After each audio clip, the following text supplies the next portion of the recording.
Welcome to Shweta boutique nine అండి. ఇది వచ్చేసి పోచంపల్లి డిజైన్లో మనకి శారీ అయితే వస్తుంది. మంచి రెడ్ కలర్ కాంబినేషన్లో ఈ విధంగా 2 సైడ్ బార్డర్ అయితే వస్తుంది. 1 side big border, 1 side small border అండి.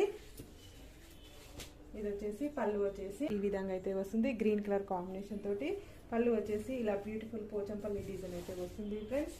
ఇలా టోటల్ శారీ వచ్చేసి ఈ విధంగా అయితే వస్తుంది. మనకు శారీ వచ్చేసి కాంట్రాస్ట్ బ్లౌజ్ అయితే వస్తుంది. మనకు ఈ విధంగా బ్లౌజ్ అయితే కాంట్రాస్ట్ బ్లౌజ్ అయితే వస్తుంది. అన్ని శారీలకు కూడా అదే విధంగా వస్తుందండి. కలర్స్ వచ్చేసి pink colour combination, blue colour combination, black colour combination కి maroon colour combination, yellow colour combination కి ఇలా పింక్ కలర్ కాంబినేషన్ అనేది వస్తుంది. నెక్స్ట్ వచ్చేసి ఎల్లో కలర్ కాంబినేషన్ అండి. నెక్స్ట్ వచ్చేసి సీ గ్రీన్ కలర్ కాంబినేషన్ అనేది వస్తుంది. బ్యూటిఫుల్ కలర్ కాంబినేషన్ అండి. బ్లాక్ కలర్ కాంబినేషన్ కి ఇలా రెడ్ కలర్ వచ్చేసి ఇలా బ్లాక్ కలర్ కాంబినేషన్ కి ఈ విధంగా రెడ్ కలర్ కాంబినేషన్ తోటి బార్డర్ అయితే వస్తుంది. చాలా బాగుంటుందండి. ఈ విధంగా అయితే వస్తుంది. బాయ్.